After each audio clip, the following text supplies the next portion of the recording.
l'appui de différents experts, dont certains sur notre demande, nous avons décidé de nous séparer en 3 groupes avec des méthodes de réforme différentes.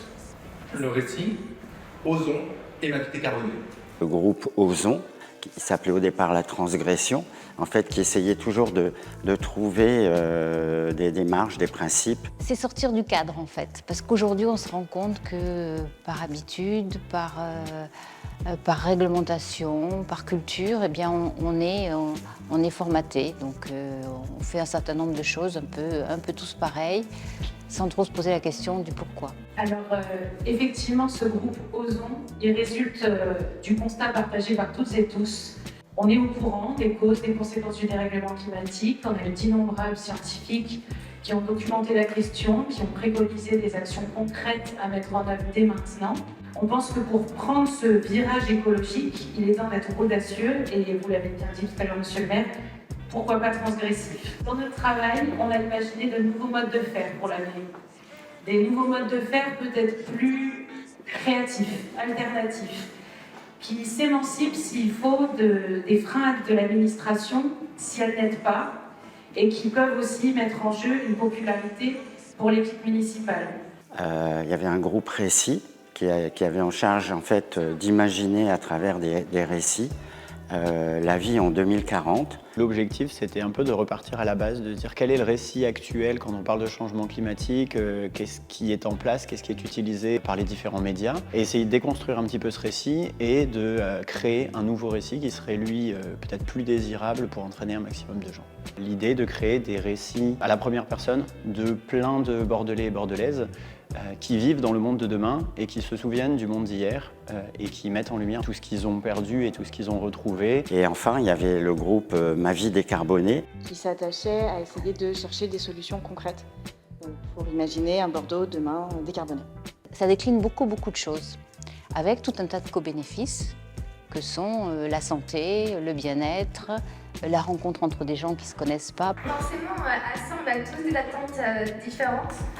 Certains pensaient que ce serait un travail qui serait très restreint dans les thématiques.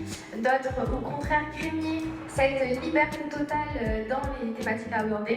La consommation, l'alimentation, la mobilité, l'aménagement de l'espace public, l'eau, la désimperméabilisation des sols. On nous a donné les moyens de nous enrichir en fauteuil des experts.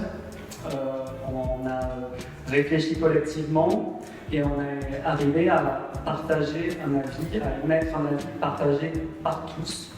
Alors effectivement, ces principes, déjà on a commencé à les appliquer à nous-mêmes pendant la convention.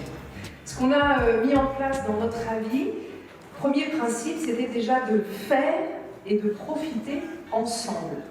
Que la collectivité plus tard, donc ça va de réfléchir ensemble, prendre des décisions ensemble, ça va agir ensemble, évaluer ensemble, bénéficier ensemble, évidemment. Il y a un socle qui est des valeurs, des principes d'action qui vont guider toute une série de propositions, du plus concret au plus expérimental, donc toute une panoplie de propositions pour avancer, pour bouger ensemble. Il y en a énormément, donc on ne va pas pouvoir vous les présenter toutes ce soir, puis ça amènera chacun à ouvrir la vie et à l'étudier attentivement. On va juste vous donner quelques exemples. L'exercice démocratique, on espère qu'il ne va pas s'arrêter à ce soir et au rendu de notre avis de convention citoyenne. Et donc c'est pour ça que ce soir, on a souhaité mettre en avant une première action qui est la création d'une instance citoyenne consultative. Alors elle a été nommée comité citoyen dans la vie. mais qui pourrait aussi être une force d'interpellation pour la mairie.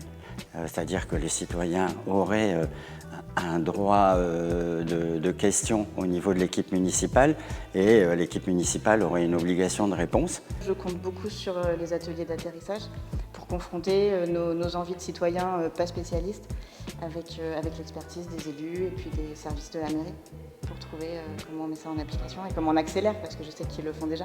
En fait, pour réussir, il faut commencer par des choses qui se voient et que tout le monde, même si le pas de côté est plus ou moins difficile, mais que tout le monde puisse faire. Ralentir, Pour moi, aujourd'hui, on a la tête dans le guidon, on n'a pas le temps de penser. On n'a pas le temps de penser à soi, on n'a pas le temps de penser aux autres, on n'a pas le temps de penser à la collectivité, on n'a pas le temps de penser au monde de demain. En fait, c'est sortir vraiment du cadre, mais il faut y aller par petits pas.